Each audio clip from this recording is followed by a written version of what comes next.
Hey everyone, welcome to another episode of Garage Topics. Today's a quick one. I'm going to do an update on what's going on in the old Garage Topics Wonderland, and also a thanks to all you guys for making 10,000 subscribers.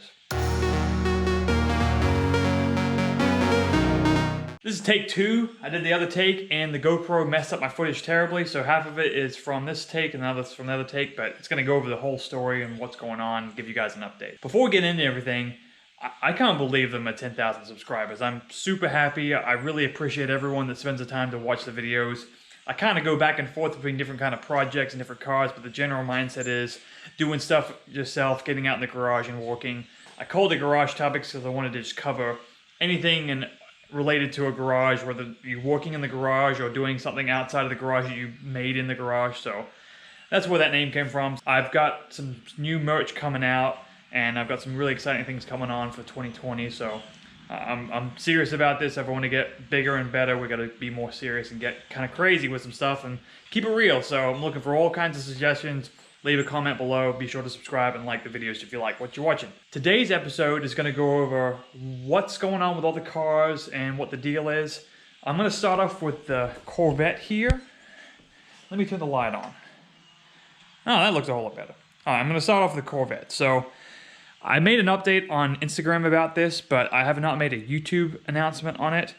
I actually got into a little snafu a month or so back, and I damaged the front of this pretty bad. So I scraped this up. It did look terrible, and the camera's kind of doing a decent job covering it up and making it not look as bad, but basically, it looked terrible.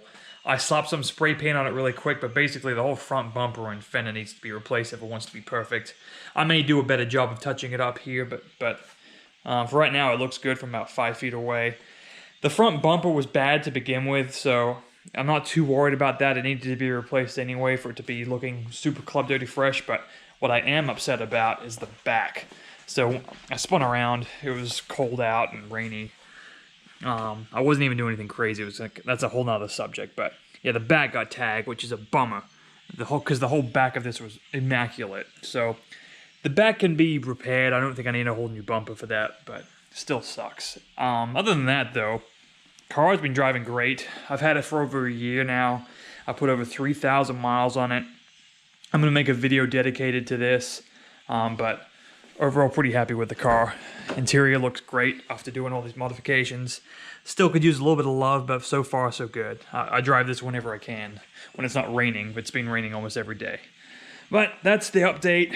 I'm kind of bummed I got in that accident, but stuff happens, I guess. I wanted to explain myself. I'm going to make a video about all the build breakdown of the 350Z. So I bought the 350Z with the attempt to want to become a drifter hot boy. Not really, but kinda. So I'm having a kid in June. Me and my wife are. We're really looking forward to that, but I've got limited free time coming up, and so it was between spending all my free time building up the LTD, which we'll go over here in a second, or going out and having fun at events while I still can. And not to say I can't in the future, but there's literally an event coming up every single week, or at least there was.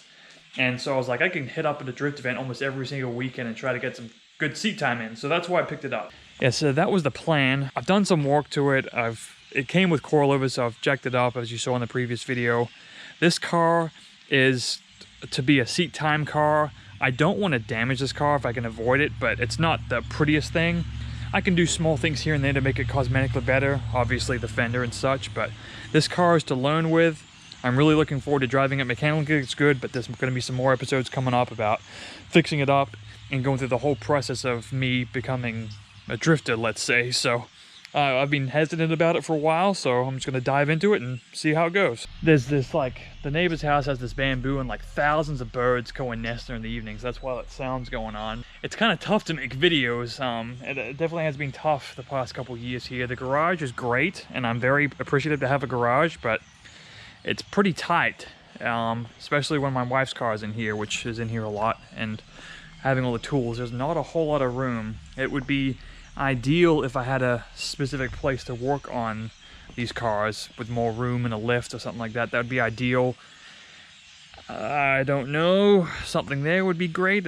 There's a lot of land back there, who knows. But so I mentioned that I decided to do this right now instead of building up the LTD.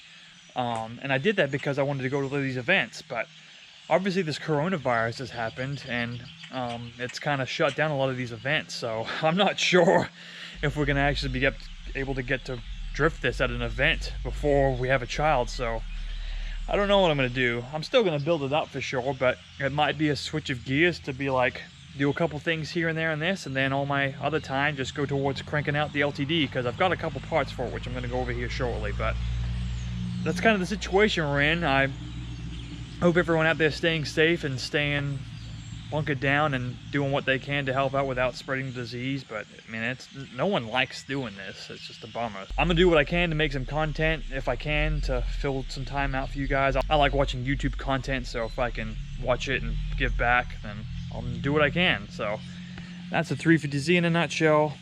I'm gonna go talk about the LTD right now. As for the LTD, I've actually started getting parts together. One of them is the big component. It's a LS engine. This is a 4.8 liter. This thing only has like 60 or 70,000 miles, and I got pretty lucky with it. Hopefully the rings are opened up enough for boost, because we're gonna turbocharge this thing. These are Hooker turbo manifolds. They connect around the front. The turbo sits on that side. Right now it's just sitting. This needs a cam swap and valve spring swap. It's going to be the typical sloppy mechanics special. Shout out to Matt. Really looking forward to doing this, but I decided to hold off on this, just do it slowly but surely instead of rushing it. But those plans might change now that there's nothing else to do with the 350Z potentially. So the next big component here is this transmission. I mentioned in another video. This is a fully built 480. It can handle power. It's got a bunch of upgrades I'll go over in specific episodes about the LTD. It needs a torque converter to be good to go. I had to piece that together, but and I've also got some other small bits and pieces for the LTD. Let's go take a look at it real quick. All right, it about rained like crazy here last night, so it's kind of flooded in here, which is no good. But this is where the LTD resides. Here she is, looking beautiful as ever. Right now, this thing fully operates. It can move underneath its own power, so doing small things here and there, I can pull it out of the barn into the garage, do some work, and then pull it back out here. That's why I'm being hesitant on fully swapping it out. If this was all cement in here and actually a garage, I would walk in it in here, which would be amazing. That's something to think about, though. This here's a rear end that's going to go in the LTD. It's a 8.8 rear end out of a Mustang, a little bit beefier. And they bolt directly into these because they're Foxbody platforms. Looks like a cat or something's been walking on the roof. That's nice. These tires are like 30 years old, something silly, so one of them gets a flat every now and then. But other than that, the thing will start and run and drive every time you start it up. The battery stays inside on a tender. Interior is super fresh. I got a video on that. It's a lot cleaner now. Yeah, so this whole virus thing kind of throws a wrench in all the plans I had, but again, you can't really plan out your life. Things happen. You do your best you can, though. The Tundra, I've towed the Hyundai race car and this back, so I've got a couple hours of towing with this suspension setup. It's been great. There'll be a separate episode about my thoughts and opinions about the whole suspension setup. But yep, got the bumper on, did some Hot Boy mods. This thing will be good to go with a couple more modifications, and hopefully, fingers crossed, we can actually drift it next weekend, but not banking on it. All right, so just wanted to do a quick update, let you guys know what's going on. If you guys are out there, stay safe, stay in your garage, bunker down, get some work done, and hang out and just take it easy. Hopefully this video and other YouTube videos can help you take all the other craziness away and just enjoy yourself and stay safe.